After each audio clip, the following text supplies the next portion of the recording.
Hello everyone. I bet you're watching this video to relax your mind and drift off to sleep. So if you enjoy it, don't hesitate to like, leave a comment, subscribe to the channel. And while you're at it, let me know where you're from and what time you're watching. Are you ready? The exciting story begins right here. Story 1. Toni Barillette was the only girl born in the middle of two brothers. Growing up as the only girl, Toni was a tomboy, but also the perfect Southern belle. Her upbringing as the only girl in a household of boys made her independent and assertive. She could hold her own in male-dominated environments, but also exuded femininity and charm. After graduating high school, Toni pursued higher education, enrolling in college and medical school. She was a dedicated student who excelled in her studies. Toni's hard work paid off as top of her class. Throughout her life, Toni focused on her career goals as an ophthalmologist. She became a successful and respected field doctor known for her expertise and compassion. Despite her professional achievements, Toni still yearned for love and companionship. Toni married at a young age, but found that their relationship lacked chemistry and compatibility. The divorce was a difficult adjustment for Toni, as she struggled with disappointment and loneliness, using it as a distraction from the pain she felt. Over time, Toni realized it was time to give love another chance. At 30, she decided to dip her toes back into the dating pool. However, her previous experience had left her guarded and cautious. Despite her initial resistance, Toni eventually found herself opening up to the possibility of love. She allowed herself to meet new people and explore potential relationships. However, it was still not easy for her to let go of the past and embrace the idea of finding true love. Like many others, Toni believed that online dating held the key to finding her soulmate. With a strong belief in the importance of faith in her life, Toni decided to embark on a quest to find a partner who shared her beliefs. As a result, she turned to a Christian dating site. Throughout her online dating journey, Toni went on several dates with men who captured her interest. However, she found herself struggling to find that special someone who truly connected with her on a deeper level. Despite the potential connections, Toni remained hopeful that one day, she would meet the love of her life. When all hope seemed lost, Toni encountered Harold Henthorne, a charming and handsome man who piqued her interest. Harold's dating profile painted a picture of a confident and successful man living in Colorado. According to his profile, he worked as a consultant at a non-profit organization. What attracted Toni to Harold the most was his genuine and heartfelt desire to find a second chance at love. He disclosed to Toni that he was a widower, having lost his first wife, Lynn, in a car accident. Harold shared with Toni that he had waited for a significant amount of time to find his happily ever after. As their online conversations continued, Harold decided to travel to Jackson, Mississippi to meet Toni in person. Upon being introduced to Toni's friends, Harold effortlessly won them over with his charismatic personality and genuine warmth. Toni's loved ones quickly realized Harold was the perfect match for their beloved friend. They noticed his outgoing nature and energy complemented Toni's reserved and quiet demeanor. From the moment she met Harold, she knew she had found her soulmate. Their relationship moved quickly, and by Valentine's Day 2000, Harold proposed to Toni with a stunning ring. Of course, Toni said yes, thrilled to have the opportunity to embark on the next chapter of her life with her Prince Charming. Less than a year after they first met, on September 30, 2000, Toni and Harold exchanged vows in a grand church wedding in Jackson, Mississippi. Following the wedding, Toni and Harold relocated to Colorado, where Harold lived. Toni quickly established herself as an esteemed ophthalmologist, treating her patients like family. She had remarkable bedside manner, ensuring every patient felt heard, understood, and cared for. Her compassion and dedication to her craft made her an exceptional doctor. Toni's life revolved around her career as a doctor and her relationship with Harold. Together, they built a beautiful home and supported each other. As time passed, Toni and Harold had a daughter, Haley, who was the light of their lives. Years passed, and Toni Henthorne and her husband, Harold, built a beautiful life together. Just 2 weeks before Toni and Harold's anniversary, Harold reached out to the office manager at her ophthalmology practice. The manager was eager to help. Harold requested that the office manager prepare a surprise for his wife, saying he wanted to take her to the Rocky Mountain National Park. Harold planned to take Toni away for the weekend and celebrate their 12th wedding anniversary. Knowing how much Toni loved their job and patients, the office manager kept Toni's schedule clear. On September 28, 2012, Harold arrived at Toni's office. The manager brought Toni into an exam room, thinking she would treat a regular patient. However, when Tony stepped inside, she was shocked to see her husband, Harold, waiting for her. Harold told Tony that he had a surprise for her. They were going away for the weekend. He assured Tony that he had already made arrangements to have a babysitter for their young daughter, Haley, and packed her bag. Tony, always trusting and unsuspecting, happily agreed to the unexpected trip. As the couple embarked on their journey, Harold informed Tony that they would spend the first night at the Stanley Hotel in Estes Park, Colorado, the inspiration for Stephen King's novel The Shining. Upon arrival at the Stanley, Harold and Tony had an early dinner and retired to their room. Harold had meticulously mapped out trails in the park for them to explore the following day. On September 29, 2012, the couple decided to embark on a trek through the picturesque Rocky Mountain National Park. The day started peacefully as Tony and Harold set out on their hike. They were excited about the breathtaking views and the prospect of a beautiful day in nature. America's national parks are known for their breathtaking landscapes and awe-inspiring beauty. However, as beautiful as these parks may be, they also hold a hidden danger. According to a study conducted by Backpacker magazine, a staggering 243 people die in national parks each year. This statistic highlights the inherent risks that come with exploring the wilderness. In Rocky Mountains National Park, where the Henthorns were planning their hike, the leading cause of death was falling. As the hours passed, the couple ventured deep into the rocky terrain. A bit before 7 p.m., Harold made a shocking call to 911. In a panicked voice, he explained to the dispatchers that Tony had fallen off the edge of a cliff and was in critical condition. The dispatcher immediately dispatched a park ranger, a trained EMT, to the scene. However, due to the treacherous terrain, the ranger needed to walk to the spot where Harold was. Harold waited on the phone with the dispatcher, his voice filled with urgency. He begged the dispatcher to send a helicopter to rescue his wife. Due to the high altitude and terrain, the dispatcher explained that a helicopter could not reach where he was. The dispatcher tried to reassure Harold that help was on the way, but Harold's desperation and fear were palpable. After a while, Harold hung up the phone on the dispatcher. He said he feared that his cell phone battery would die, leaving him without a way to connect to the emergency services. As the ranger ventured through the park, the sun began to set, casting an eerie glow over the landscape. In order to make it easier for the ranger to locate him, Harold decided to start a fire. Approximately an hour after the initial call, Harold contacted the emergency services again. This time, the dispatcher attempted to guide Harold through CPR, hoping to save Tony's life. However, Harold insisted on hanging up with the dispatcher, stating that he needed to hang up the line in order to keep it free. As the ranger continued his search, the dispatcher called once more and requested Harold use his whistle so the ranger could find him. Harold blew the whistle, signaling to the ranger that he was nearby. Unfortunately, it was too late by the time the ranger and emergency services arrived. It was over 2 hours after Harold first reported Tony's fall, and Tony had already passed away. All deaths in national parks are thoroughly investigated. This case was no exception. Harold recounted to the ranger the details of the hike that led to Tony's tragic death. He stated that at 1:45 p.m., he and Tony embarked on the Deer Mountain Trail, where they decided to take a selfie. However, the trail was crowded with numerous hikers, prompting them to venture further into the woods. Harold explained that they reached their destination around 3:30 p.m. and had lunch on the mountain. During this time, he captured a photo of Tony.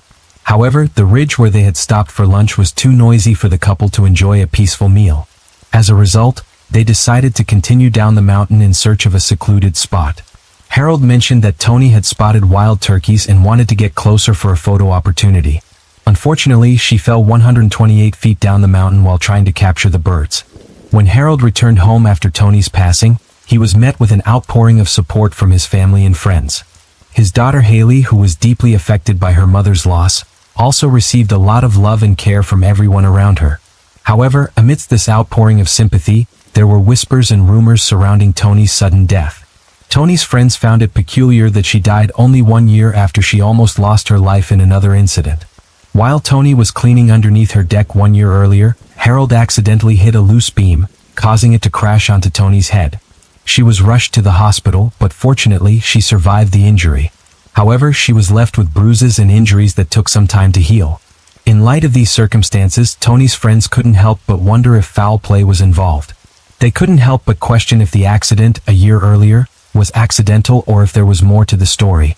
Suspicions heightened when, on the day of the funeral service, Harold seemed more interested in watching a football game rather than mourning the loss of his wife with their loved ones. The FBI became actively involved in the investigation into Tony's death. Agents with the FBI conducted interviews with the ranger who first arrived at the scene on the day Tony died. According to the ranger, there was no indication that Harold had attempted to perform CPR on his wife. Further investigation by the FBI uncovered additional evidence suggesting that Harold may have been involved in Tony's death. The investigators discovered that before Tony died, Harold's cell phone pinged in the area where she fell 9 times. These pings raised suspicion that the phone calls may have been part of a scouting mission to locate the ideal location to kill his wife. It wasn't long before the FBI received a call informing them that Tony was not Harold's wife. This information raised suspicions about Harold's involvement in the death of his previous wife and Tony. Lynn and Harold were married in September 1982 and lived in Colorado. On May 6, 1995, a little after 9 p.m. in the countryside of Colorado, a woman and her family were driving on Highway 67 when they saw a man in the street flagging down cars for help. It was Harold Henthorne. Harold seemed panicky and quickly approached the woman's vehicle and told them he needed their assistance. He explained that his wife, Lynn, was stuck underneath their car and was in need of help. Harold claimed that while he and his wife were fixing a flat tire, a jack gave way, trapping Lynn beneath the car. The woman and her family sprang into action, working together to lift the car off Lynn. As they did so, they noticed that her lips were blue and she was not breathing. It was a chilling sight made worse by the chilly weather. Lynn, who was only wearing a tank top and jeans, was exposed to the elements and in desperate need of warmth. Recognizing the gravity of the situation, the woman and her family took an immediate action. They began piling their coats on Lynn, hoping to keep her body temperature elevated and comfort her. Since it was the mid-1990s, there would have been no cell phones on the scene. After driving 2 miles, the woman who stopped to help Harold managed to find a house with a phone. She hurriedly made a call, alerting emergency services to the dire situation. The dispatcher assured her that help was on the way, but time was of the essence. When the police officers and paramedics arrived at the scene, they administered a shot of epinephrine in an attempt to restart Lynn's heart. Fortunately, their efforts were successful and Lynn's heart began to beat once again. She was then transported to a nearby hospital for further medical attention. Unfortunately, despite the initial progress, Lynn passed away at the age of 37. As Lynn was being treated, one of the EMTs attempted to gather information from Harold.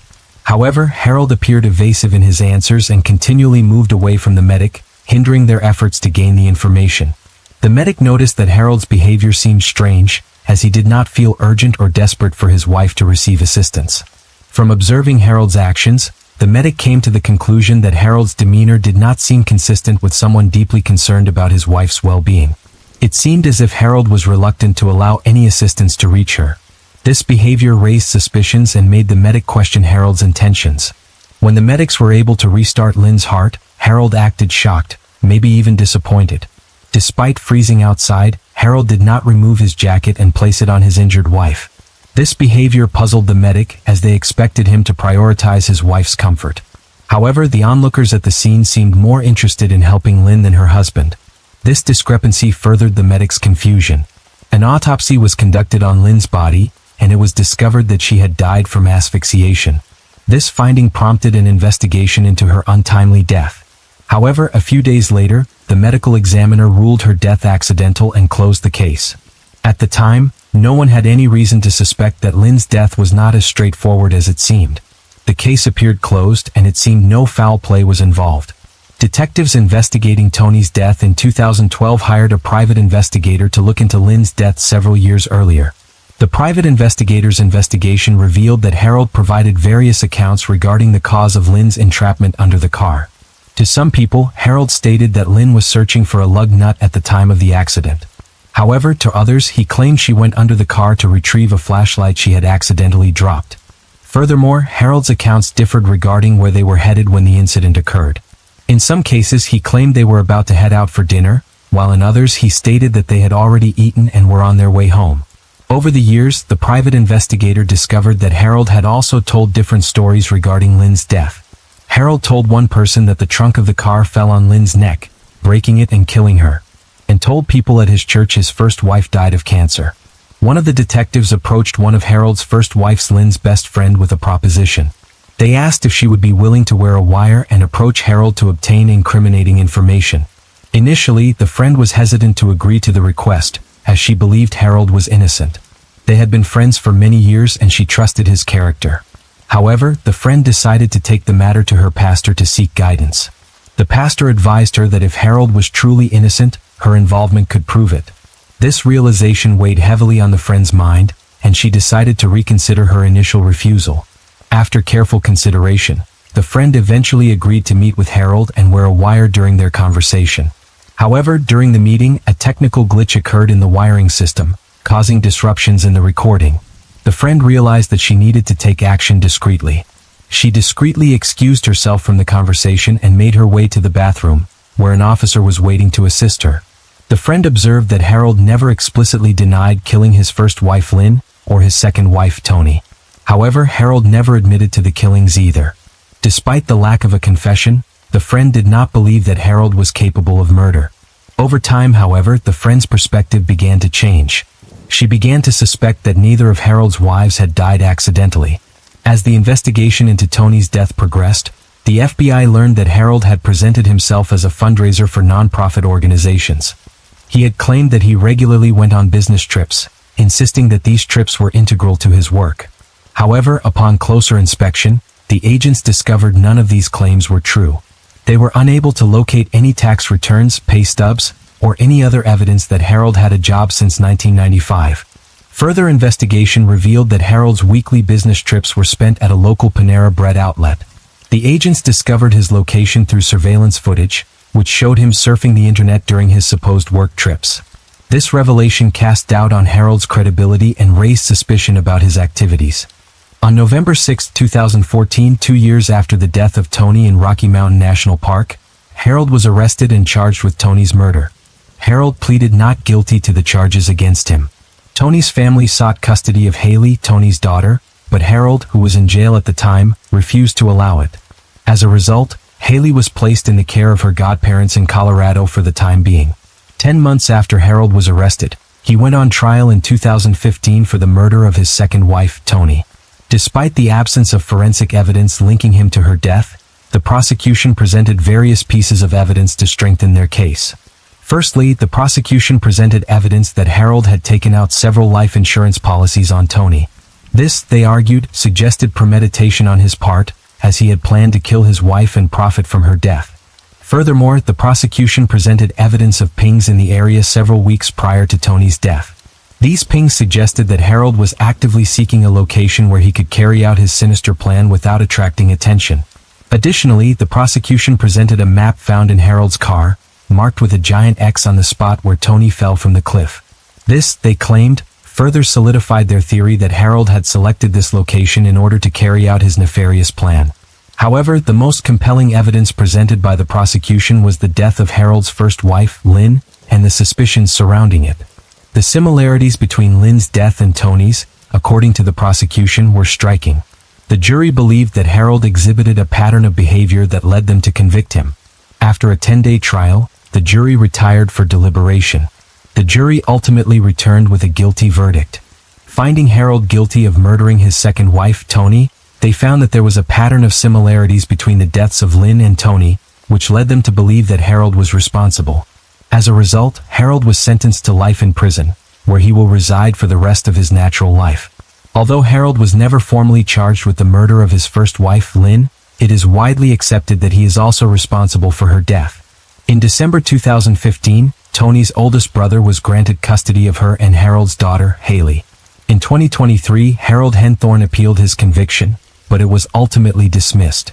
Additionally, he filed a motion for post-conviction relief, alleging ineffective assistance by his defense attorney.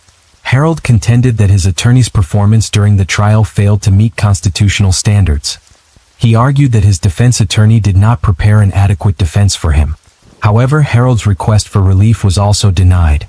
Despite his claim of inadequate representation, the court determined that his defense attorney had provided an adequate defense, meeting the constitutional standards required for a fair trial. Harold's story is a stark reminder of the dangers posed by people whom society label as charming or grooming. His ability to charm and deceive those around him highlights the importance of being vigilant and suspicious when dating or entering into a relationship with someone. This case serves as a cautionary tale for individuals who find themselves in similar situations.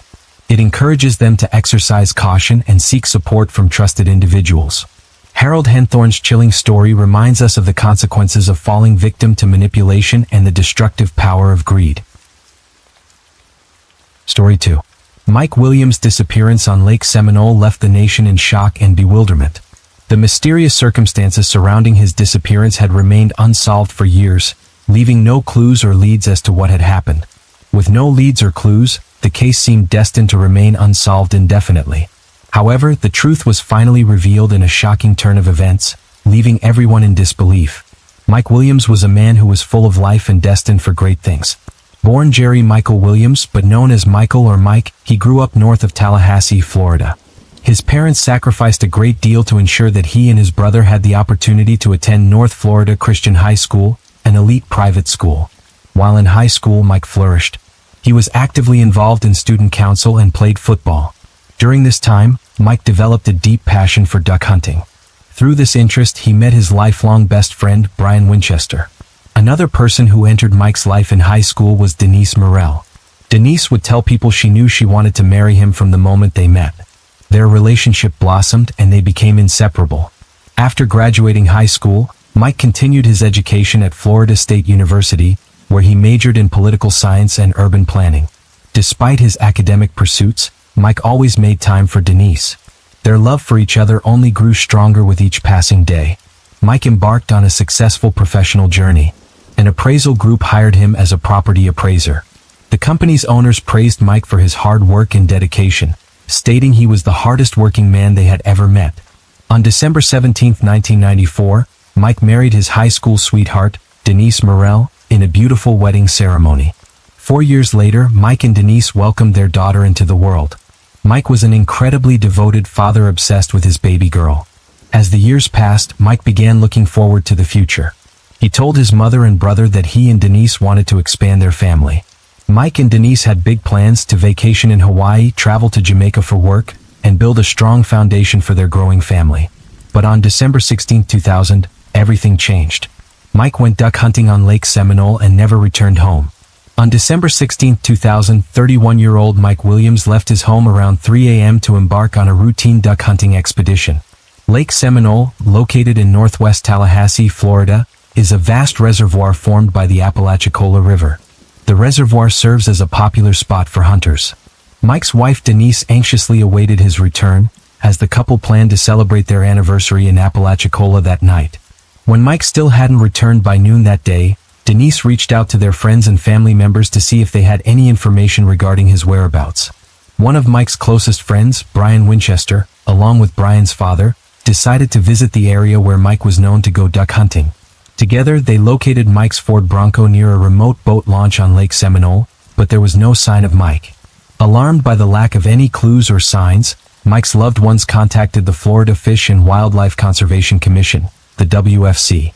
WFC officers sprang into action, deploying a helicopter to circle the 30,000-acre lake in search of Mike or his boat. Unfortunately, there was no sign of him anywhere. As time passed, speculation grew among Mike's loved ones. They wondered if he had somehow fallen out of his boat, if it had hit one of the tree stumps in the lake and trapped him beneath the vegetation in the water. This scenario seemed plausible, as the water in Lake Seminole is shallow and dotted with numerous tree stumps, making it a potential hazard for boaters. One day after Mike's disappearance, on December 17th, his best friend Brian made a shocking discovery. Brian stumbled upon Mike's boat, located not far from the landing where Mike's car was parked. Inside the boat was Mike's shotgun for hunting, still in the case, his decoys and life jackets. This discovery raised even more questions about Mike's disappearance. The officers examining the scene noted that Mike had not even started hunting ducks before he vanished. The mysterious disappearance of Mike Williams on Lake Seminole left the community of Tallahassee shocked and worried. Denise, Mike's wife, struggled to cope with the emotional toll of his disappearance. She was consumed by grief and often dissolved into tears when friends came to visit. With each passing day, the hope for Mike's safe return grew dimmer. The holidays approached, and on Christmas Eve, Mike's mother paid a visit to the lake. A flicker of hope ignited as she stood at the boat launch where Brian had found Mike's car. She felt Mike was not lost in the lake, but perhaps still alive. However, FWC officers remained steadfast in their belief that Mike had drowned. They explained that his body would eventually surface, yet it never appeared. 10 days into the search for Mike Williams, a camo-patterned hunting cap was found floating in Lake Seminole. The hat, identified as belonging to Mike, was a significant clue in the case.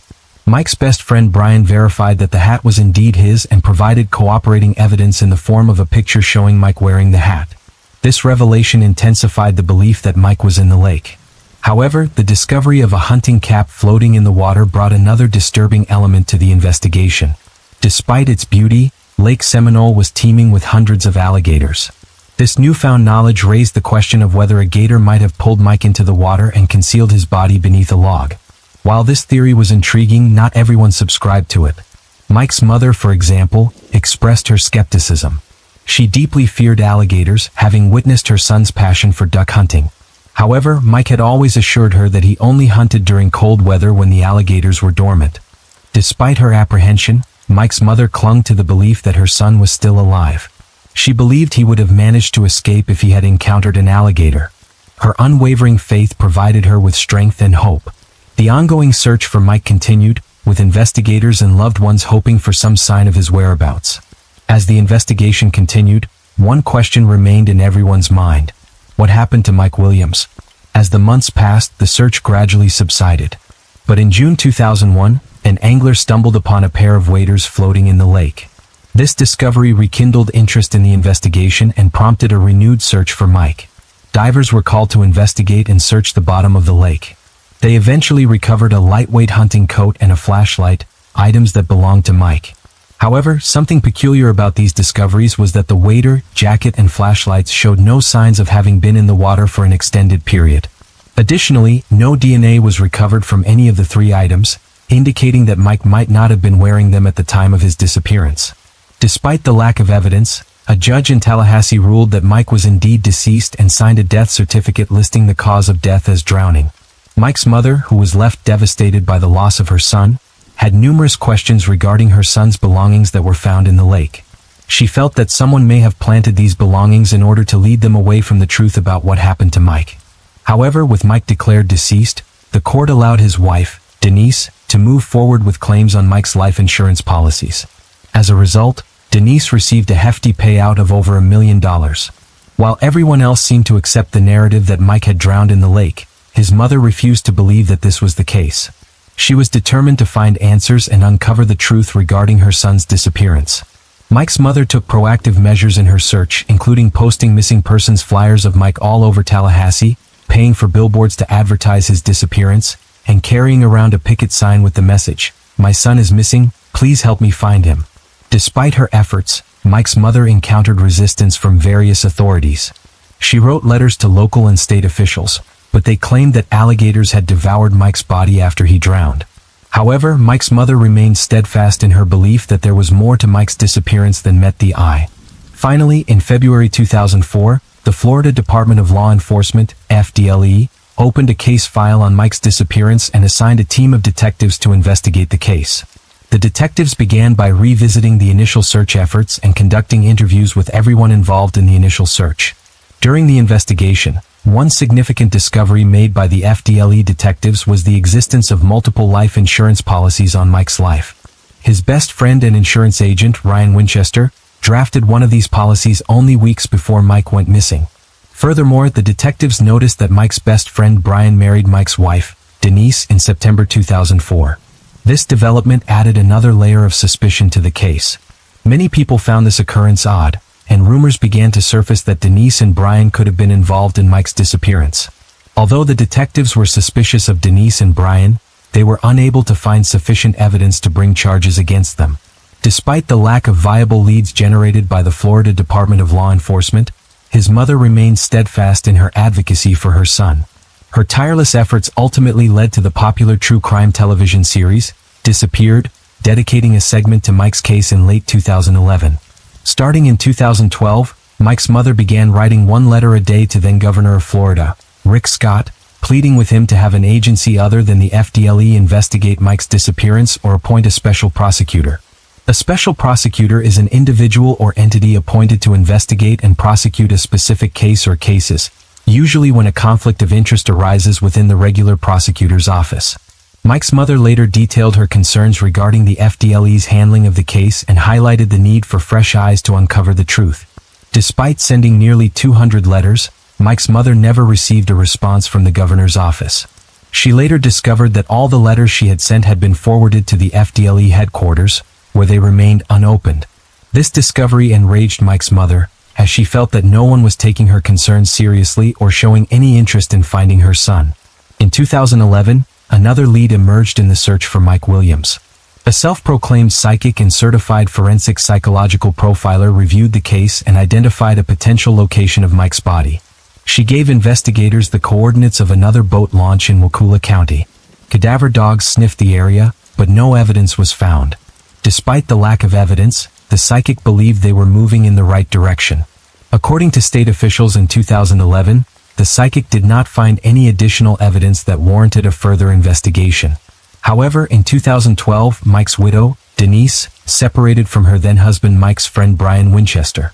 As Denise and Brian's marriage crumbled, a long-held secret unraveled, shedding light on what happened to Mike on Lake Seminole nearly a decade earlier. Denise filed for divorce from Brian in 2015. The divorce proceedings were difficult, with Denise and Brian expressing frustration and disappointment. However, it was Brian's addiction to sex that ultimately led to the dissolution of their marriage. She said she could no longer tolerate the constant infidelity and sought a divorce to put an end to the turmoil.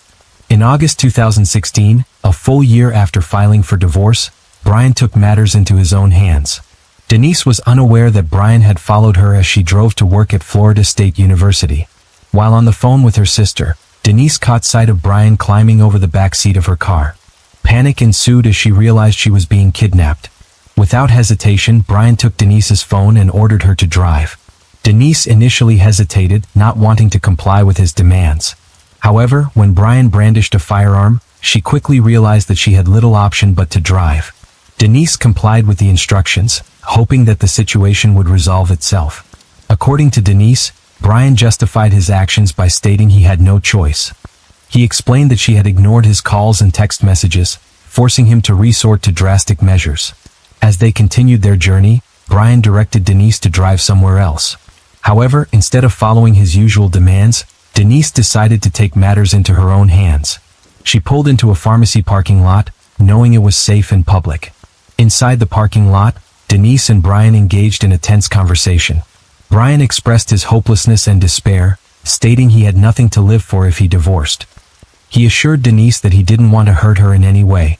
Denise listened carefully to Brian's words, trying to console him and understand his state of mind. She assured him that she cared about him and wanted to help him in any way she could. As the conversation continued and Brian calmed down, Denise agreed to drive to where he had left his truck at a nearby park. Upon leaving Denise's car, Brian took a tan sheet, a plastic covering, a spray bleach bottle, and various tools from Denise's vehicle. Despite Brian's claim that he did not intend to harm Denise, Denise felt that he had a different plan in mind for her. Although Denise promised Brian she would not go to the police as soon as he was no longer in her sight, she immediately drove to the sheriff's department.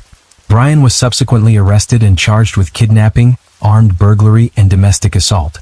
Denise requested a protective order informing the court that she had feared for her life and her daughters. As a result, Brian was ordered to be held without bond. On December 19, 2017, Brian was sentenced to 20 years in prison and 15 years of probation. Mike Williams' disappearance was a topic that was not addressed during the Brian Winchester hearing in 2017.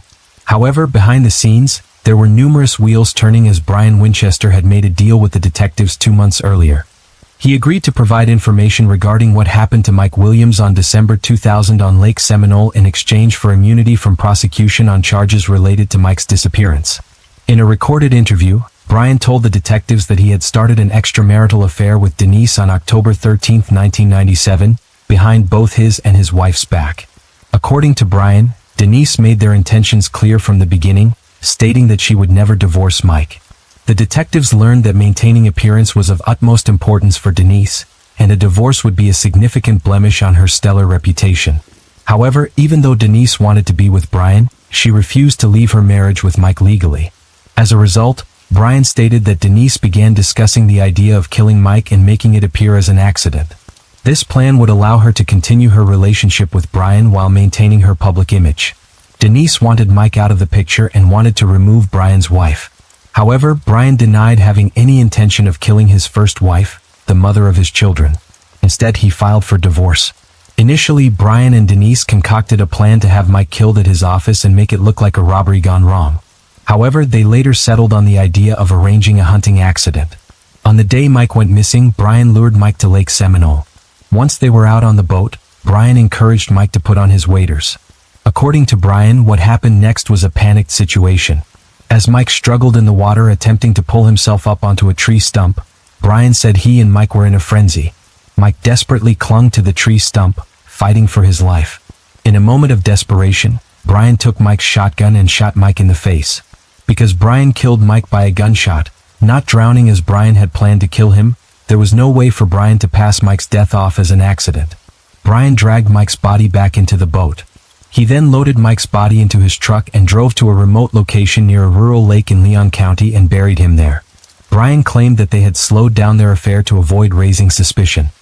He explained that the reason for his recent imprisonment on kidnapping charges was that he was fearful of Denise disclosing the truth regarding Mike's disappearance after the divorce. Crime scene investigators went out to the spot where Brian indicated he buried Mike's body and found human remains that they matched to Mike Williams. With the help of forensic evidence, investigators were able to confirm that the remains belonged to Mike Williams. This breakthrough in the case provided the family with some closure as they now knew that Mike was no longer missing, but he had been tragically killed. When Mike's mother found out the truth about what happened to her son, she was stunned to learn that his wife and best friend had had him killed. On May 8, 2018, Denise was arrested while leaving her work after the discovery of Mike's body. She was subsequently charged with first-degree murder and conspiracy to commit murder. Denise pleaded not guilty to the charges. Her trial began on December 10, 2018, and the star witness testifying against her was her ex-husband Brian Winchester.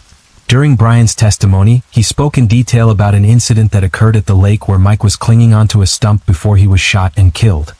This revelation came as a shock to Mike's mother, who had never heard those details before.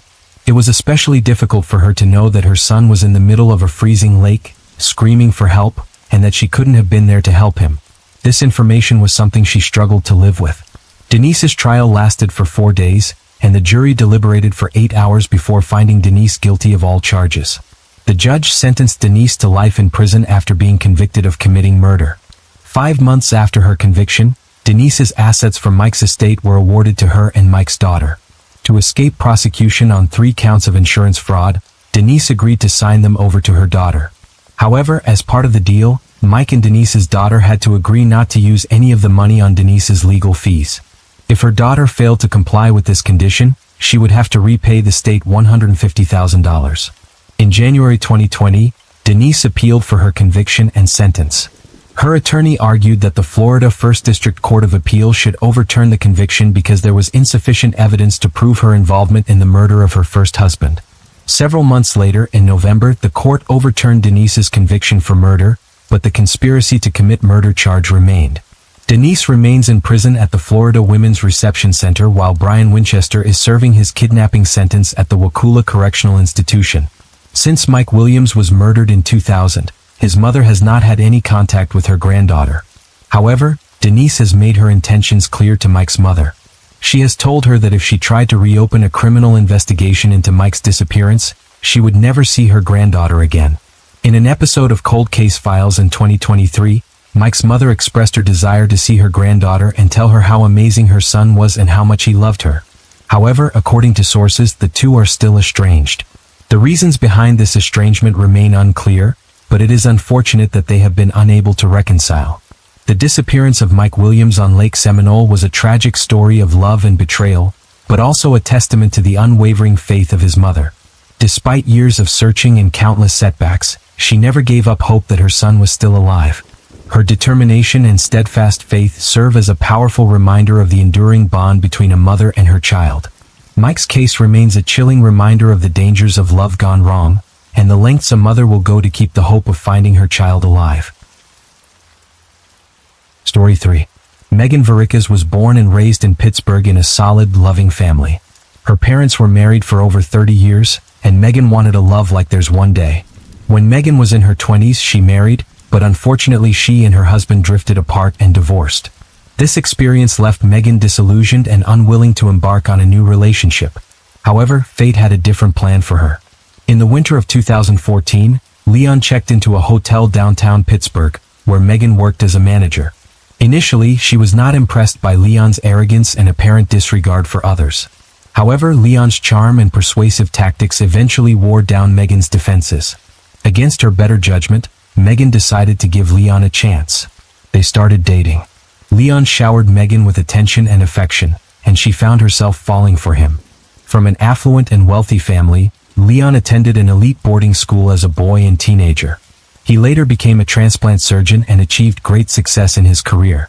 Like Megan, Leon faced challenges in his love life, as he was in the midst of a divorce when they first met in 2014.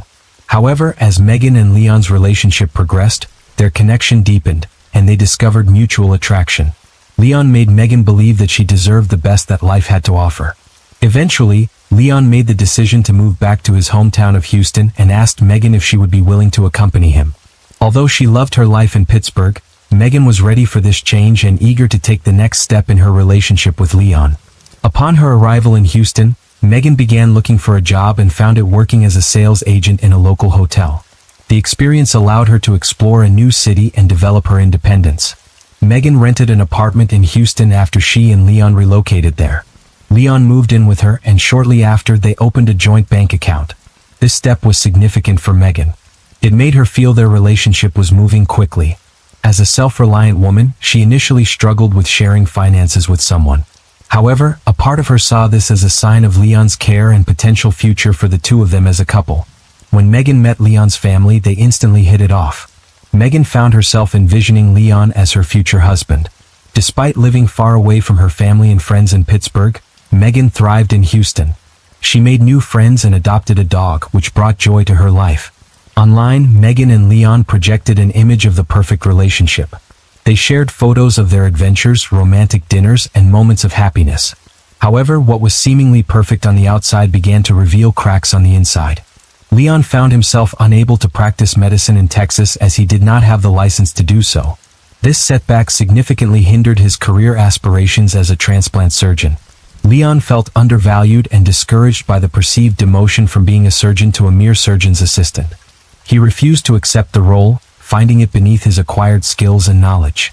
As time went on, the strain caused by Leon's inability to practice medicine began to take a toll on their relationship. Megan, who had sacrificed her independence for their relationship, found herself feeling disillusioned and misunderstood. The cracks in their relationship grew deeper, and it became clear that their paths were diverging. While Megan still clung to hope for their shared future, Leon's unwavering dissatisfaction with his current situation made it increasingly difficult to reconcile their differences. Instead of actively looking for a job, Leon chose to rely on Megan's income to support their household. This burden placed immense pressure on Megan. With the added responsibility of breadwinner, Megan's frustration began to mount. She felt a growing resentment towards Leon as she realized she was shouldering most of the financial burden. The constant pressure of being the responsible one in their relationship took a toll on her mental and emotional well-being. In a moment of frustration and anger, Megan expressed her frustrations with Leon in front of his family.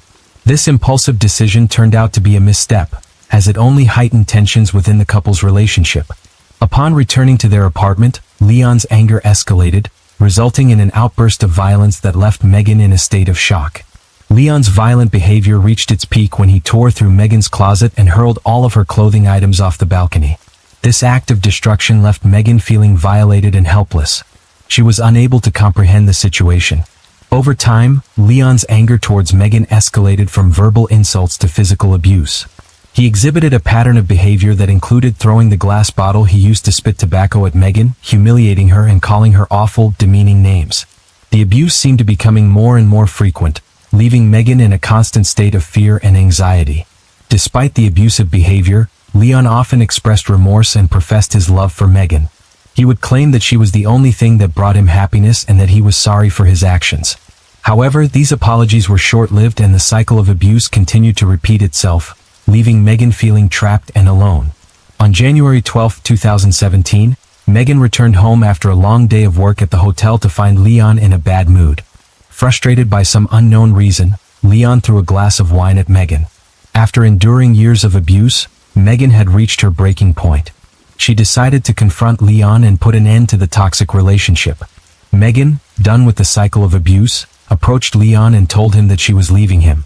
Determined to make her escape, she packed her bag and prepared to leave. However, Leon was not about to let her go without a fight.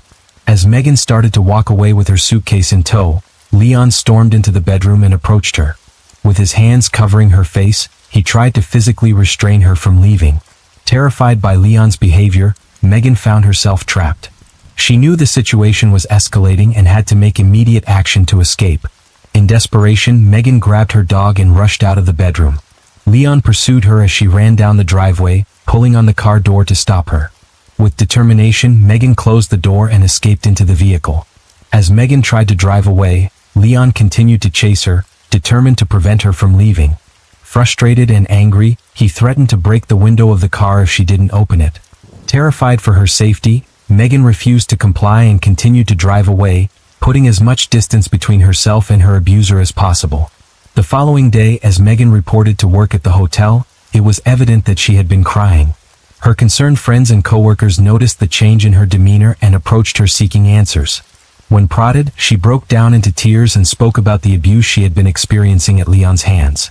Megan's friends and coworkers were shocked to hear the truth about her situation. Throughout the day, Leon kept contacting Megan through various means, sending her erratic messages.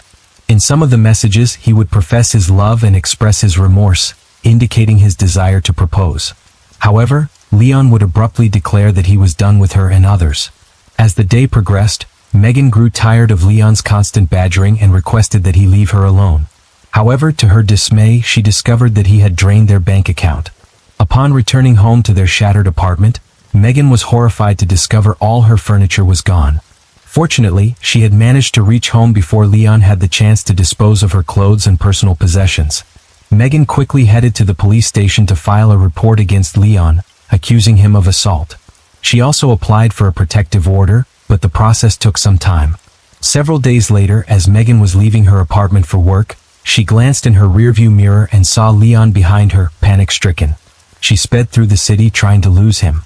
However, Leon was determined to keep following her. He cut Megan off, forcing her to stop abruptly. Leon got out of his car, and as he approached Megan, telling her she was making a mistake for leaving him, she swerved her car and managed to escape. Leon's actions were so disruptive that the hotel she worked at banned him from the property. However, Leon's determination to pursue Megan led him to outside the building, causing unease among her colleagues and friends. One of Megan's friends took it upon themselves to confront Leon, chasing him across the street and yelling at him to leave Megan alone. The harassment continued, and Leon's persistence ultimately led to his arrest for assault. However, he was out of jail the very next day. Despite legal consequences, Leon's behavior did not deter him. Megan was forced to appear in court 2 weeks after his arrest with Leon. During this court appearance, the judge granted Megan an order of protection against Leon. Valerie McDaniel, a successful veterinarian in Houston, was sitting in the gallery, observing Leon's court appearance. After 19 years of marriage, she was divorced from her husband, Mac.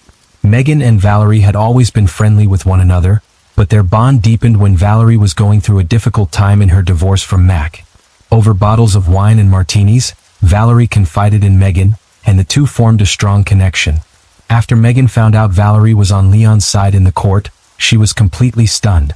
What shocked Megan even further was the discovery that Valerie had played a role in posting Leon's bail. According to the bail bondsman, Leon had asked for his assistance in securing another client named Zach. He informed the bail bondsman that he had given Zach a significant amount of money to handle a problem. Leon's exact words were, "She's got to be out of the picture. I can't have her come to court and testify against me." The bail bondsman found Leon's words to be scary, as they raised suspicions about the possibility of Leon hiring someone named Zach to murder a witness in a case against Leon. Given his close friendship with the local city council person and the Houston police chief, he decided to reach out to them and share his concerns. By the end of February 2017, Megan finally felt a sense of safety, having left Leon behind and obtained a protective order. However, this sense of short-lived, as she was contacted by a detective who informed her about a credible threat to her life. Unsure of what to make of this information, Megan met with the detectives the following day, wearing a wig, hat, and sunglasses as a precaution.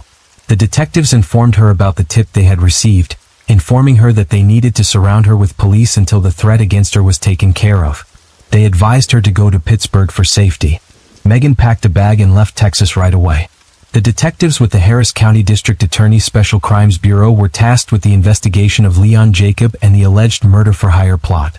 As they delved deeper into the case, they discovered a surprising fact about Leon. He was a doctor. This revelation surprised the detectives, as professionals such as doctors are not usually seen involved in criminal activities. While searching for the person Leon had mentioned working alongside him, the detectives were able to uncover Zach's identity. However, what they found was that Zach was Motaz Azza, or Taz for short. After interviewing Taz, the detectives discovered he was not a hitman, but knew Leon. Taz admitted Leon had approached him with a request to eliminate his ex-girlfriend, Megan. However, Taz clarified that he had never intended to harm Megan and merely sought the financial gain that came with the job. Taz divulged to the detectives that Leon had been in frequent contact with him. As Leon was still insistent on having the job completed, the detectives then approached Taz with an offer to work with them to capture Leon, and Taz agreed to aid in the effort. With Taz's cooperation, the detectives were closer to bringing Leon to justice. Their efforts were focused on apprehending Leon and preventing any danger to Megan, while also ensuring the safety of everyone involved in the investigation. Leon and Valerie met Taz several days later at a local Olive Garden. They were accompanied by a man named Adam, who was introduced to them as a potential hitman. Little did Leon and Valerie know that Adam was actually an undercover police officer. During their conversation, Leon mentioned some ideas about how to take out his ex-girlfriend, Megan. One of his suggestions was to have the hitman give her a lethal injection of potassium chloride, which would stop her heart. Leon believed this method would be untraceable, making it less likely that the police would suspect foul play. Leon also divulged that Valerie, a veterinarian, had access to this drug through her clinic, and suggested that Valerie could provide it to the hitman, making it easier for him to carry out his plan. Leon made it clear that Megan was not the only person he wanted out of the picture. He had additional targets in mind, and seemed eager to involve Taz and Adam in his schemes. According to Leon, Valerie's ex-husband, Mac, was the worst person he had ever met. Leon expressed his desire to eliminate Mac as well. Valerie approached Adam, the undercover officer, and confided in him about her situation. She told him Mac was planning to take her daughter away. Detectives working on the case approached Megan and Mac, and asked them to participate in a fake abduction and murder. Their objective was to create a staged crime scene, and take photos so the undercover officer could show Leon and Valerie. Reluctantly, Megan and Mac agreed to cooperate. In order to make Mac appear as though he had been executed inside his car, the detectives covered him in pig's blood. Recognizing Leon's profession as a doctor, the detectives took extra measure to ensure Mac's appearance was as convincing as possible. They carefully staged his scenario to make it appear as if he had suffered a fatal gunshot wound to the head. Meanwhile, the detectives opted for a kidnapping scenario for Megan's situation. They zip-tied her hands and feet, securing her tightly, and covered her mouth with duct tape. Throughout this process, Megan became increasingly panicked and cried, realizing the man she intended to spend her life with had paid someone to murder her. The staged situation became all too real for her, as she realized she was now a pawn in the detectives' plan to catch Leon and get him arrested. After the staged photos, Adam, the undercover officer, texted and called Leon to inform him that he had taken care of Mac. He then proceeded to show Leon the images he had captured. The undercover officer then revealed that Megan had been kidnapped, but unfortunately, there was no reason with her. Further, the undercover officer expressed that Megan was unwilling to leave the state and stop pursuing charges against Leon. As a result, the undercover officer concluded that he would have to kill her in order to resolve the situation. Several hours later, the police arrived at Valerie's apartment with their body cam footage rolling. The officers informed Valerie, who was there with Leon, that they were there to tell her that her ex-husband Mac had been killed. However, the officers knew it was all part of a ruse and Mac was safe. After the officers told Valerie and Leon the news, they tried to feign surprise. Without prompting, Leon said he and Valerie had been home with Valerie's daughter all day, providing an alibi even though no one questioned him. Leon's statement seemed rehearsed and suspicious. Leon and Valerie were arrested for solicitation to commit capital murder. The officers who arrested the couple revealed that Mac and Megan had not been killed and were both alive and well. Leon pleaded not guilty. 3 days after Valerie was arrested, she was released on a $50,000 bond. Many of Valerie's friends believed that she would never have ordered a hit on her ex-husband if Leon Jacob had not influenced her.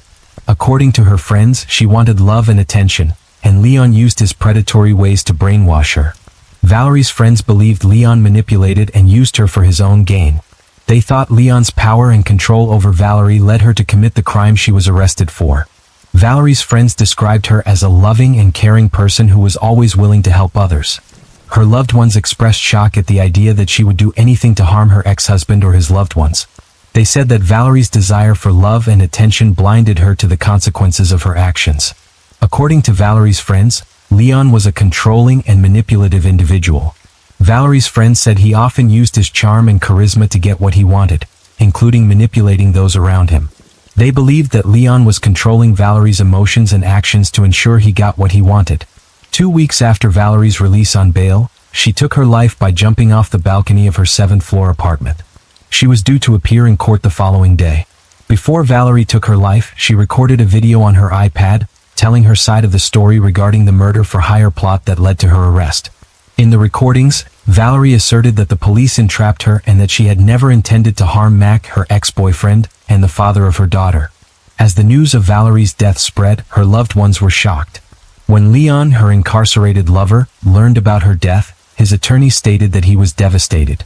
Leon viewed Valerie as a wife and had asked the judge to allow him to attend her funeral.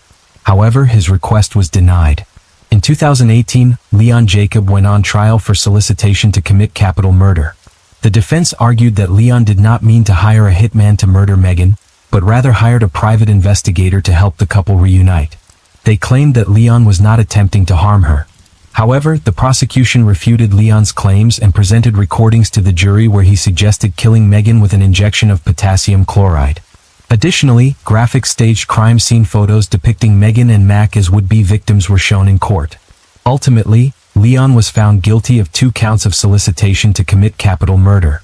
He was sentenced to life in prison in order to pay a fine of $10,000. Story 4. In a world where the sacred bond of marriage is meant to provide a sanctuary of love and support, the tragic case of Micah Miller reveals a disturbing reality, that the very person who vowed to cherish and protect her would ultimately be the one to drive her to the brink of despair. Micah's story is a chilling reminder that even in the most seemingly idyllic relationships, the darkest secrets can lurk beneath the surface, waiting to be uncovered. From harrowing details of long-term abuse, to the heart-wrenching moments leading up to her untimely death, every aspect of this case exposes a profound betrayal that would shake the community to its core. On April 27, 2024, the quiet community of Myrtle Beach, South Carolina was shaken to its core by the devastating death of 30-year-old Micah Miller, a vibrant and ambitious woman who had been married to a local pastor, John Paul J.P. Miller, for nearly 7 years. However, the picture-perfect facade of their relationship hid a much darker truth. As the investigation into Micah's death unfolded, a complex and heartbreaking tale would emerge, one that would challenge the community's faith and test the limits of the justice system. What dark secrets lay hidden within Micah and JP's marriage, and how could a man of God allegedly commit such a profound betrayal of trust? The search for answers in Micah's case has become a rallying cry, as her family and supporters demand accountability and a reckoning for the systematic failures that may have contributed to her untimely demise. Micah and JP first crossed paths when she was just 14 or 15 years old, when she and her family began attending the Solid Rock Church in Myrtle Beach, South Carolina. At that time, JP was serving as the leader of the youth group in the same church. Despite the significant age gap, JP was 28 years old when he first met Micah. The two developed a friendship. When Micah was 18, it was JP who officiated her marriage to one of his friends, Jeremy Days. Both Micah and Jeremy were involved in the church. Micah had several responsibilities at the church, including working with the media team, while Jeremy was in charge of the sports ministry. After some time, Micah would go on to become John Paul's secretary and babysitter for his growing family. Mind you, JP had already been married to Allison and was the father of 5 children. One of these days, when Micah was babysitting for JP's kids, Allison found her husband and the babysitter in a compromising position. The two had clearly developed feelings for each other. The fallout from this revelation was swift. Both Micah and JP's marriages ended in divorce in 2016, as their extramarital affair was exposed to the public. Just a year later, the 23-year-old Micah would find herself thrust into a new role, that of stepmother to JP's 5 children, as the two wed and Micah became the pastor's wife. In her position, Micah took on even greater responsibilities within the church, leading worship, overseeing the women's and youth ministries, and even traveling abroad on mission trips to Kenya. Her dedication to her faith in the congregation was evident, but the true nature of her relationship with JP remained shrouded in darkness. As Micah's role within the Solid Rock Church grew, so did the allegations of abuse and manipulation that she endured at the hands of her husband, JP. According to Micah's own sworn affidavit, she had been subject to a torrent of mistreatment, including emotional, sexual, spiritual, financial, and even physical abuse throughout her marriage. Micah's family and friends would later come forward with harrowing details of the torment she faced. They alleged that JP had hacked into Micah's personal accounts, sending messages designed to discredit her and undermine her credibility. Even more disturbingly were the claims that JP had installed multiple tracking devices on Micah's vehicle, an apparent effort to maintain an iron grip on her movements and activities. Despite the overwhelming control JP exerted over Micah, she refused to be cowed. In January 2023, Micah made the courageous decision to separate from her husband, taking the first steps towards reclaiming her freedom. This decision, however, was not an easy one, as Micah knew all too well the risks she faced in defying JP's will. Just months later, in October of last year, Micah filed for divorce, determined to break free from the shackles of her abusive marriage. This bold move was undoubtedly a testament to Micah's strength and resilience as she faced the daunting prospect of rebuilding her life in the wake of the trauma she had endured. Micah's decision to leave JP did not come without a price. A couple of times she contacted the police after sensing that someone was tailing and stalking her, which made her apprehensive as she made an effort to detach herself from the bond of marriage. Micah reported that her tires had been slashed and a tracking device had been found on her car, further fueling her concerns about JP's obsessive need to maintain control over her. These incidents only served to heighten Micah's sense of vulnerability as she navigated the treacherous waters of a divorce while constantly looking over her shoulder, fearing the repercussions of her actions. The months leading up to Micah's tragic death were marked by a series of disturbing incidents that only served to heighten the sense of unease and suspicion surrounding her relationship with JP. As Micah fought to extricate herself from marriage and assert her independence, JP responded with a series of increasingly desperate and sinister tactics designed to maintain his control over her. In February 2024, Micah's fragile sense of freedom was shattered when JP orchestrated her involuntary hospitalization. Under the guise of concern for her well-being, JP claimed that Micah was not properly taking her medication, a pretext that allowed him to have her forcibly admitted to a psychiatric facility. However, Micah's family and friends saw through this ruse, firmly believing that JP had exaggerated her mental health issues as a means of further undermining her and solidifying his control over the situation. The implications of this incident were chilling. JP took Micah to a psychiatric hospital against her wish, which showed his readiness to exploit the system meant for safeguarding susceptible individuals. He had weaponized Micah's mental health struggles, twisting them to suit his own nefarious ends and leaving her feeling trapped and powerless in the face of his schemes. The following month, in March 2024, Micah's sense of security was shattered once again when she reported to the police that her tires had been slashed. This, however, marked just one of the instances in a sequence of events that comprised destruction, since it was later established that there was a tracker on Micah's car. Such findings escalated Micah's fear and suspicion as she was separating and heading toward divorce. The fact that the tracking device had been used was chilling, showing how JP could go to all lengths in order to control and keep tabs on every move Micah made even as she tried to escape his grip. The knowledge that she was being watched, that her every step was being tracked, must have been a constant source of anxiety and dread for Micah, a reminder of the power that JP still held over her. As the divorce proceedings continued, Micah filed for spousal support, with a hearing scheduled for June 5th. This was a defiant gesture and a clear message that she would not be intimidated by JP's efforts to hold on to her money forever. However, the tensions between the couple were further exacerbated in mid-March when Micah requested JP $2,000 for a trip. JP did not provide Micah with the money she requested. His refusal was rooted in his suspicion that the money would not be used for the purpose she claimed, which further highlights the control he had over their finances and decision-making. Around the same time as this financial conflict, JP had Micah hospitalized using his power of attorney over her care. While Micah was hospitalized, JP took her purse and car keys and retrieved her car from a parking lot. JP claimed that he did this because he was worried about what Micah might do when she was released from the hospital. However, it was JP who threatened Micah's family, stating that he would prevent them from seeing her in the hospital if they did not cooperate with him. Micah's father, Michael, requested to see the papers that gave JP power of attorney over Micah's care. Upon inspection, Michael noticed that the documents were neither signed nor notarized, suggesting they were not official. The stage was set for a tragic and heart-wrenching conclusion to Micah's story as the noose of JP's control tightened around her neck. The tragic events that unfolded on April 27, 2024 would become the focal point of the investigation into Micah's untimely demise. The details that emerged in the aftermath painted a complex and disturbing picture, one that would only deepen the sense of mystery and suspicion surrounding her death. On the morning of April 27th, surveillance footage captured Micah leaving her apartment in Myrtle Beach at 11:38 a.m. She then drove to Dick's pawn shop, where security cameras recorded her entering the store at 12:12 p.m. and independently purchasing a Sig Sauer handgun. Micah's phone search history also showed that she had looked up directions to Lumber River State Park, a remote location in North Carolina. Just before 3 p.m. the same day, Micah placed a desperate call to 911.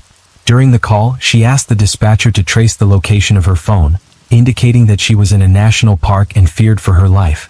Micah's final words to the operator were a chilling declaration of her intentions. She was about to take her own life. However, the 911 call has become the subject of intense scrutiny and speculation.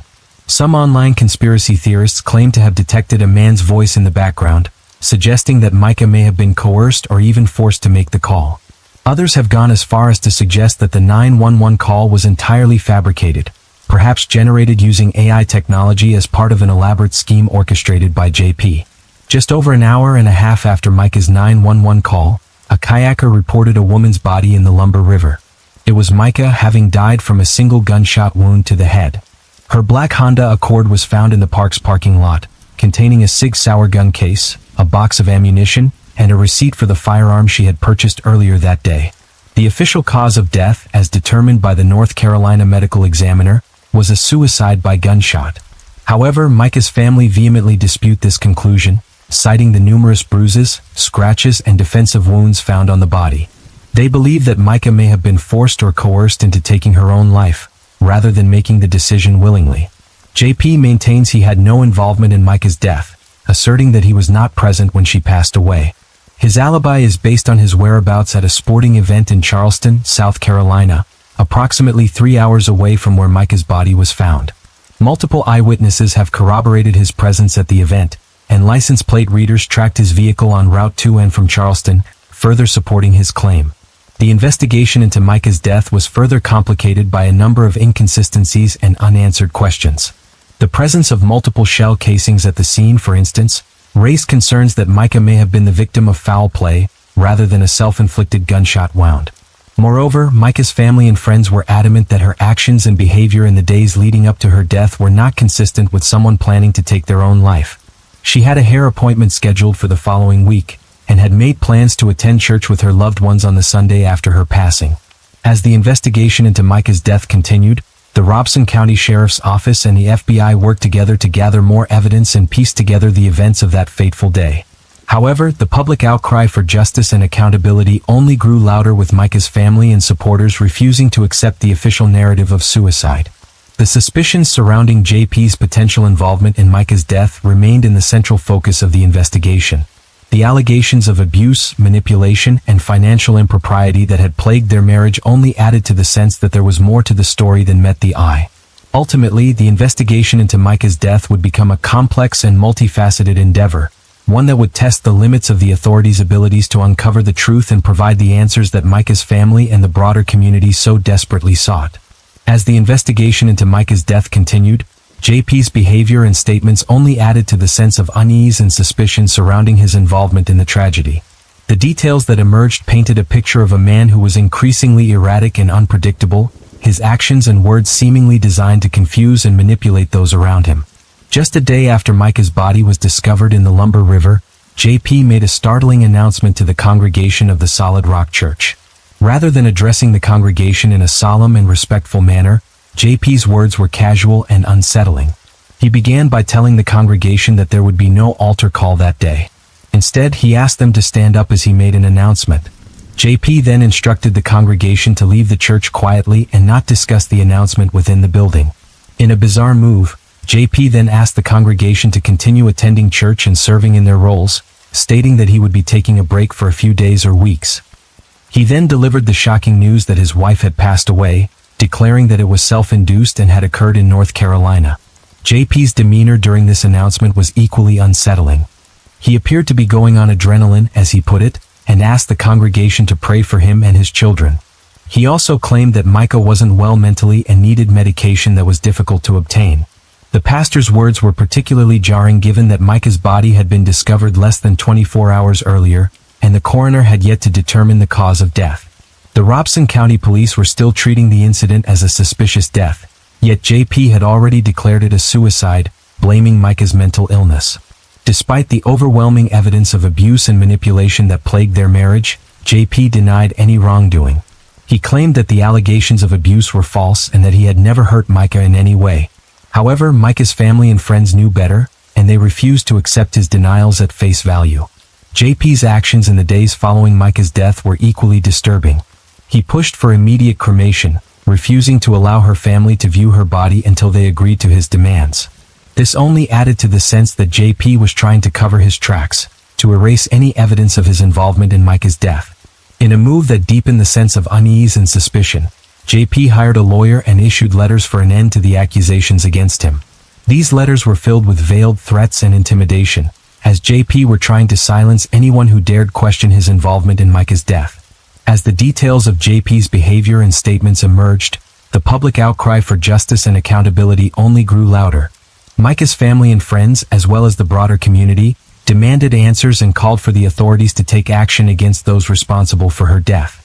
As the investigation into Micah's death continued, the FBI and U.S. Attorney's Office joined the probe, adding their considerable resources and expertise to the case. However, it remained unclear exactly what aspects of the investigation the federal authorities were focusing on. Micah's family expressed deep concerns about the thoroughness of the autopsy analysis. They spoke about the autopsy having no information related to gunshot residue, and who it was that ordered the concerned authorities not to conduct these analyses. Secondly, the family also raised concerns related to the toxicology analysis of Micah. Whether she was even in her senses at the time of her death, or was she under heavy substance influence, there was no record of any of that. The family's fears were compounded by the fact that Micah's body had been cremated shortly after her death, at the insistence of JP, making it impossible to conduct a second independent autopsy. This decision by JP only added to the growing suspicion that he had something to hide. As the investigation progressed, a range of theories emerged about JP's potential involvement in Micah's death. It was speculated by some that he might have used his boat to take Micah's body to the remote spot where it was found, or maybe this 911 call she made may also have just been part of a ruse. The security footage from the pawn shop where Micah purchased the gun also came under scrutiny, with some theorizing that the timestamps may have been altered to fit a particular narrative. The fact that JP had been reported to the police for transferring church funds to his personal account only added fuel to the fire as people began to question his motives and integrity. One of the most disturbing revelations to emerge from the investigation was the existence of Micah's detailed diaries, which she had kept as a record of the abuse she suffered at JP's hands. JP had called Micah's family over 100 times trying to retrieve the documents, further fueling suspicions that these papers were incriminating towards him, according to her family. These diaries now belonged to Micah's sister Sierra, who had been appointed as a special administrator for his state, and they were seen as important pieces of evidence in the ongoing probe. Their contents promised to shed light on the true nature of JP and Micah's relationship and the events that led to her tragic death. Micah's family and friends remained steadfast in their belief that JP's abusive behavior and manipulation had driven her to take her own life. They pointed to the numerous police reports Micah had filed, detailing her fears for her safety and the harassment that she endured at JP's hands.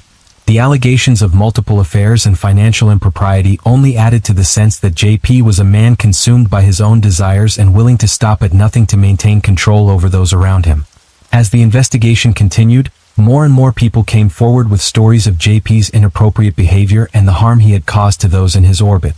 The tragic death of Micah Miller sent shockwaves through the community, sparking a range of reactions and consequences in the aftermath. The Solid Rock Church, where JP served as a pastor, found itself at the center of the controversy. Church leaders reported receiving a barrage of harassing phone calls and messages from those seeking answers and demanding accountability. The situation was no less dire for those directly involved in the investigation. The coroner who had performed the medical examination on Micah's body found themselves the target of threats, as did Johnny Jacobs, the fisherman who had first discovered Micah's body in the Lumber River. Micah's family, led by her sister Sierra, remained steadfast in the refusal to accept the official narrative surrounding her death. They were convinced that Micah's death had been staged and premeditated by JP, and they were determined to uncover the truth no matter the cost. The family's unwavering commitment to seeking justice for Micah was a testament to their love and devotion, as well as their deep-seated belief that the authorities had failed to fully investigate the circumstances surrounding her demise. As the details of the case continue to emerge, the public outcry for action to be taken against JP only grows louder. Micah's supporters, both within the community and across social media, demand that the authorities hold the pastor accountable for his alleged role in her death. The aftermath of Micah's death is a complex and multifaceted affair, with the reverberations felt across the community and beyond. The harassment of those involved in the case, the unwavering determination of Micah's family, and the ongoing calls for accountability all serve as a stark reminder of the profound impact that this tragedy has had on all those touched by it. Story 5. Imagine a heartwarming tale of family reunion, filled with joy and hope. But what if this idyllic scenario took a dark and twisted turn? This case is a chilling reminder that even the most innocent-looking relationships are in fact the most disturbing.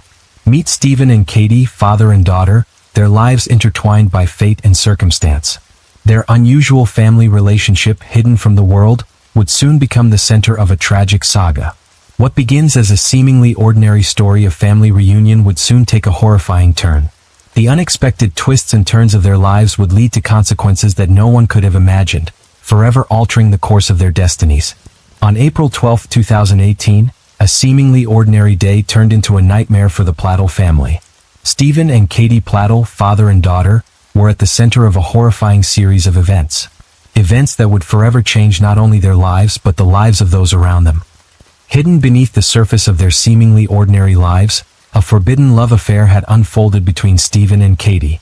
An evil family truth and how it could stay hidden. It had to come out, and when it did, it made every living soul question the basics of the most pure relationships humans have. They understood that this was not the right approach, and their actions led to catastrophic consequences, quite contrary to what they had anticipated. There would be a series of events that would till the end serve as a tragedy in the lives of the affected one. Join us as we dive into the chilling tale of Stephen and Katie Plattle. Stephen Plattle came from a relatively ordinary upbringing in New York. Little is known about his childhood or adolescence, but it was during his young adulthood that his life took a dark turn.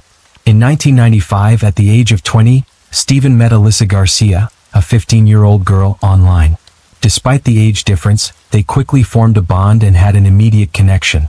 Despite Alyssa's young age, Stephen was drawn to her, and their relationship blossomed into a secret romance. Alyssa, a sophomore in high school, was swept away by Stephen's charms and attention. Innocent as she was, she could not see through the manipulative tactics he was employing to groom her. Stephen carefully cultivated their relationship, keeping it hidden from Alyssa's family and friends. He was so driven by his desires that he went from New York all the way to Texas to meet her. Their relationship grew increasingly intense, culminating in Alyssa running away from home to be with Stephen in New York. She cut off ties with her family and friends, blinded by her love for him. Katie, born Denise Plattle in 1998, was the product of Alyssa and Stephen's relationship when Alyssa got pregnant at the age of 16. As a young child, Katie experienced firsthand the abuse and neglect inflicted on her by her father. When she was born in 1998, it quickly became evident that Stephen exhibited concerning traits that would foreshadow the violence to come. According to Alyssa, Denise's mother, Stephen's abuse tendencies emerged almost immediately. Alyssa recounted harrowing details of Stephen's treatment of their infant daughter. He would do things like cover her mouth when she would cry. He pinched her all over her body until she turned black and blue. The abuse escalated to the point where Stephen, overwhelmed by Denise's cries, resorted to placing her in a cooler or ice chest to silence her. Sometimes he would leave a blanket slightly ajar to keep a crack open, but other times he would shut it completely, forcing Alyssa to wait outside. When she was finally allowed to open it, Alyssa would find Denise gasping for air, drenched in sweat and covered in bruises. Alyssa, realizing the danger Stephen posed to Katie, made the heartbreaking decision to place her daughter for adoption. She knew it was the only way to ensure Katie's safety and give her a chance at a better life. She wanted her daughter to have a future filled with love and safety, qualities that were glaringly absent in her home with Stephen. Alyssa's fears for Denise's well-being overshadowed her own maternal instincts, leading her to believe that relinquishing her parental rights was the best choice. Katie, whose name was changed from Denise at the time of her adoption, was taken in by the loving Fusco family. They provided her with a stable and supportive home. She grew up surrounded by love and encouragement, unaware of the dark secret that connected her to her biological parents. Despite the challenges and abuse, Alyssa and Stephen remained together. They eventually married in 2006, after Stephen moved to Richmond, Virginia. In 2016, Katie, now an adult, felt a growing desire to learn more about her biological family. Driven by curiosity and a longing for answers, she embarked on a journey to find her birth parents. Through social media, she managed contact with Alyssa, her biological mother. With a mix of excitement and trepidation, Katie reached out to Alyssa, sending her a message expressing her desire to connect. Alyssa, who had been searching for Katie for years, was overjoyed to receive her message. After months of online communication, Katie decided to visit Alyssa in North Carolina. The reunion was a bittersweet moment, filled with both joy and uncertainty. Katie met her biological mother for the first time, and they quickly formed a bond. Following the reunion, Katie made a difficult decision to take a gap year from college and move to North Carolina to live with her biological family. This decision was met with mixed reactions from her adoptive parents, who were supportive but also concerned about the potential challenges she might face. Alyssa's excitement was tempered by the living arrangements within the household. Stephen, Katie's biological father, was sleeping on the couch while Alyssa occupied the bedroom. Katie was given her own room, but she spent most of her time with Stephen and her two younger sisters.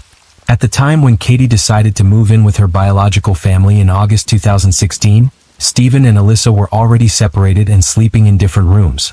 Katie, unaware of her father's past, quickly developed a close bond with him. She spent most of her days at home with him and her two younger sisters.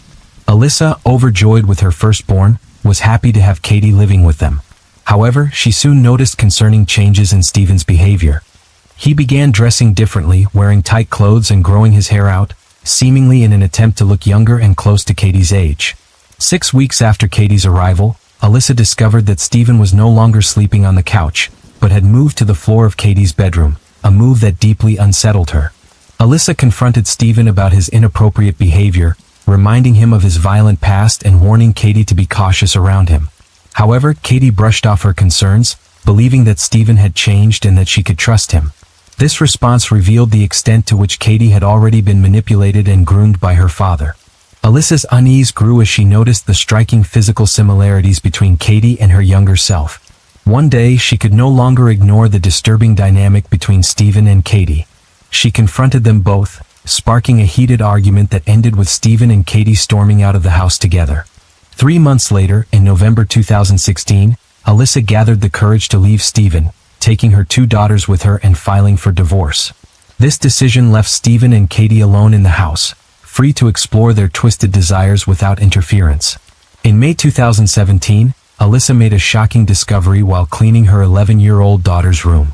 The girl's journal revealed that Stephen and Katie were sexually involved, that Katie was pregnant with Stephen's child, and that the 2 children had been told to refer to Katie as their stepmother. The journal entry stated, "She is pregnant and gained weight, and my dad calls her baby also his baby. Did he make her pregnant? My dad says that she's my stepmom. WTF. He doesn't even want me to call her sister anymore, but in nature she's only my sister. Does she see me as a daughter or a sister? Katie now tells me sometimes to get the F up." Alyssa immediately confronted Stephen, who confirmed the relationship and Katie's pregnancy. She was horrified and called the police to report the incestuous relationship. Stephen admitted to Alyssa that he'd been head over heels in love with Katie, and that this feeling had outweighed the issue of them being biologically related. Despite the ongoing police investigation, Stephen and Katie continued their relationship. On July 20, 2017, they got married and parked in Maryland, lying on their marriage documents about their relation. The wedding was attended by Stephen's mother and Katie's adoptive parents, who were aware of the situation but felt powerless to intervene. In September 2017, Katie gave birth to her and Stephen's son, Bennett Kieran Paddle. The couple moved to a house in Knightdale, North Carolina, hoping for a fresh start. However, their happiness was short-lived. In January 2018, Stephen and Katie were arrested and charged with incest. Despite their charges, they were released on bond but were ordered to have no contact with each other. Custody of Bennett was granted to Stephen's mother, and Katie moved back in with Tony and Kelly Fusco, her adoptive parents. She informed Stephen over the phone that she did not want to continue their relationship. After being released on bail, Stephen and Katie were subjected to a court order prohibiting them from having contact with each other. This separation forced Katie to return to New York while Stephen was barred from North Carolina and was living in a hotel room in Virginia. However, on March 16, 2018, the restrictions were lifted, allowing Stephen to return to his home in North Carolina, which was conveniently located near his mother, Grace, who had custody of their son, Bennett. As the days passed, the emotional strain of their situation weighed heavily on both Stephen and Katie. On April 12, 2018, a pivotal moment occurred when Katie called Stephen and informed him of her decision to end their relationship. She expressed her desire for a divorce, stating that the relationship had become toxic and was taking a toll on her well-being. Katie articulated her need to reclaim her life, pursue her interests in art and digital advertising, which she wanted to study in college, and ultimately to break free from the unhealthy dynamic that had ensnared her. This decision was a significant turning point for Katie, as the distance from Stephen allowed her to reflect on the gravity of their situation. She began to recognize the manipulation and control that had defined their relationship. However, Stephen did not take the news lightly. Enraged by Katie's declaration, he exploded in a fit of anger, feeling betrayed and rejected. This emotional turmoil ignited a dangerous desire for revenge, as Stephen sought to retaliate against Katie for what he perceived as her abandonment. Stephen's motivation for his subsequent actions were deeply rooted in a mix of anger, jealousy, and a desperate need to exert control. His history of violent outbursts and unpredictable behavior suggested that he was prone to extreme emotional reactions. The prospect of losing Katie, whom he had groomed and manipulated, triggered a visceral response. In his mind, Katie's decision to leave him was not just a rejection. It was a personal affront that he felt compelled to avenge. The psychology of revenge played a significant role in Stephen's mindset. Research indicates that individuals acting out of anger or jealousy often engage in retaliatory aggression, driven by an intrinsic desire to restore the perceived balance of power. For Stephen, the thought of Katie moving on without him was intolerable. He likely believed that by taking drastic measures, he could reassert his dominance and eliminate the pain. On the evening of April 11, 2018, around 7 p.m., the tragic sequence of events began when Stephen Paddle, filled with rage and desperation after his daughter Katie informed him of her decision to end their incestuous relationship, called his mother Grace. He told her he was on his way to pick up his 7-month-old son, Bennett, with the intention of driving to New York City so that Katie could care for him while both parents await trial for their incest charges. However, this plan quickly unraveled as Stephen's emotional state deteriorated. Instead of taking Bennett to see Katie, Stephen returned to his home in Knightdale, North Carolina, where he committed the unthinkable act of murdering his own child. While the exact details surrounding Bennett's death are not publicly available due to his status as a minor, reports indicate that he died from asphyxiation with compression of the torso, suggesting a deliberate and brutal act. After killing Bennett, Stephen concealed his body in a closet, a chilling indication of his mental state and the gravity of his actions. The tragic events of the evening of April 11th were only the beginning. In a fit of rage and depression, Stephen Paddle could not accept Katie's decision. After murdering their 7-month-old son, Bennett, in a brutal act of filicide, he embarked on a 600-mile drive from North Carolina to New York, fueled by the same lust and desire for revenge. He arrived at the home of Katie's adoptive parents, Anthony and Kelly Fusco, parking his blue minivan across the street in the parking lot of a nearby liquor store. From there, he patiently stalked the family, waiting for the moment they would leave for their routine visit to Katie's grandmother's house in Waterbury, Connecticut. On the morning of April 12th, Stephen's patience paid off. As anticipated, Katie and her adoptive father, Anthony Fusco, emerged from their home, ready to begin their day. They climbed into their Toyota pickup truck, completely unaware of the danger lurking just a short distance away. Stephen followed closely behind in his minivan, his mind consumed with rage and betrayal. As they approached an intersection, the truck came to a stop at a red light. In that moment, Stephen seized the opportunity. He pulled up alongside their vehicle, rolled down his window, and brandished an Arrow assault-type rifle. Witnesses later recounted the horror of that moment as they watched Stephen open fire on the truck, unleashing a barrage of bullets into the cabin. The sound of gunfire echoed through the quiet streets of New Milford, Connecticut, as Stephen emptied his weapon into the truck. Katie and Anthony were struck multiple times in the torso and head, their lives extinguished in an instant. An off-duty firefighter who happened to be in the vicinity witnessed the massacre unfold and quickly dialed 911 to report the shooting. In a frantic call to dispatchers, the firefighter described the scene, stating, "Someone just went by shooting this guy in the truck." The urgency in his voice conveyed the gravity of the situation, as he provided details about the vehicles involved, a blue minivan with South Carolina plates. As the police arrived at the scene, they found the bodies of 20-year-old Katie Plattle and her 56-year-old adoptive father, Anthony Fusco, still strapped in their seats. Both had been killed instantly, victims of Stephen's uncontrollable rage. The investigation began immediately, with law enforcement searching for the vehicle that had fled the scene. Meanwhile, Stephen's mother, Grace, was in a state of panic.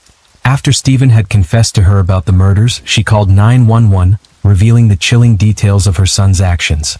The police quickly mobilized to locate Stephen, who had driven away from the scene of the double murder. Witnesses provided descriptions of the blue minivan, and law enforcement began to piece together the timeline of events. The search intensified as investigators realized the extent of the tragedy that had unfolded. After committing the horrific double murder of his biological daughter, Katie Plattle, and her adoptive father, Anthony Fusco, Stephen Plattle fled the scene in a state of turmoil. The adrenaline from the shooting coursed through his veins, but it was quickly replaced by a chilling realization of what he had done.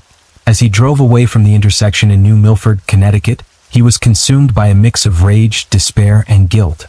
In the aftermath of the murders, Stephen made a fateful decision to call his mother, Grace.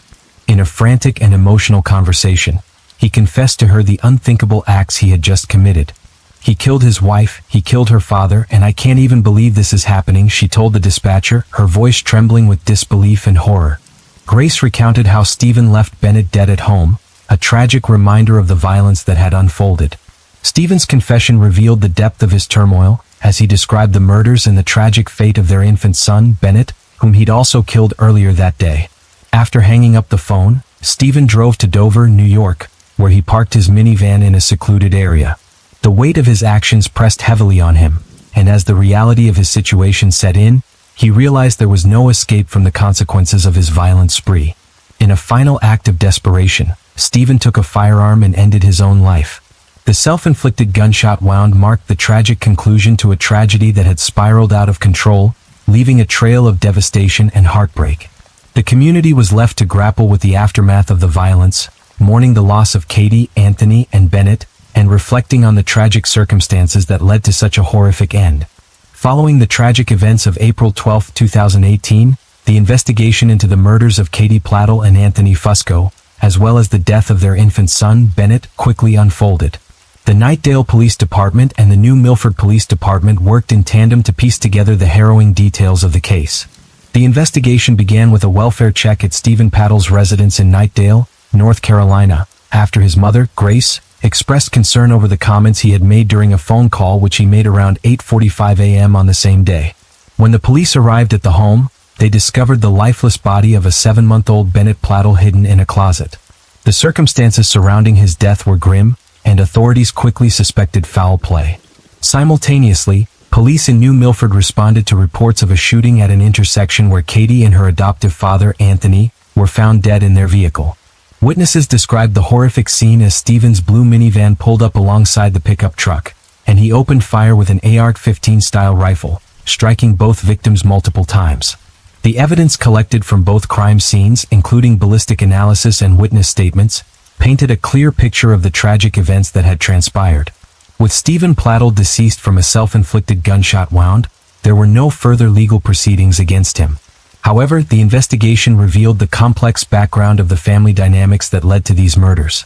Stephen and Katie had been arrested earlier in January 2018 on charges of incest, adultery, and contributing to the delinquency of a minor. Both had been released on bail, but conditions prohibited them from contacting each other. Alyssa Plattle, Stephen's ex-wife and Katie's biological mother, expressed her anger and frustration over the court's decision to allow Stephen access to Bennett. She believed that the system had failed to protect the child, stating if anyone is brought up on charges of incest, they should never be allowed near minor children. Alyssa also criticized the lack of a psychiatric evaluation for Stephen before his release, highlighting the need for mental health assessments in cases involving such severe allegations. As the investigation unfolded, the legal complexities of the case became evident. Stephen's defense attorney, Rick Friedman, noted that the case was unprecedented and posed unique challenges for the legal system. He argued that Stephen and Katie's relationship was consensual, disputing claims that Katie had been manipulated or brainwashed by her father. Despite the absence of a trial, the evidence gathered during the investigation suggested a pattern of control and manipulation that had characterized Stephen's relationship with both Katie and Alyssa. The tragic outcome of these dynamics led to a chilling conclusion, with multiple lives lost and a community left in shock. With Stephen Plattle's death, there was no trial, verdict, or sentencing to be rendered. The case concluded with the tragic realization that the legal system had been unable to prevent the horrific events that transpired. Alyssa Plattle, while grappling with her own feelings of guilt and sorrow, continued to advocate for awareness around domestic violence and the complexities of family abuse.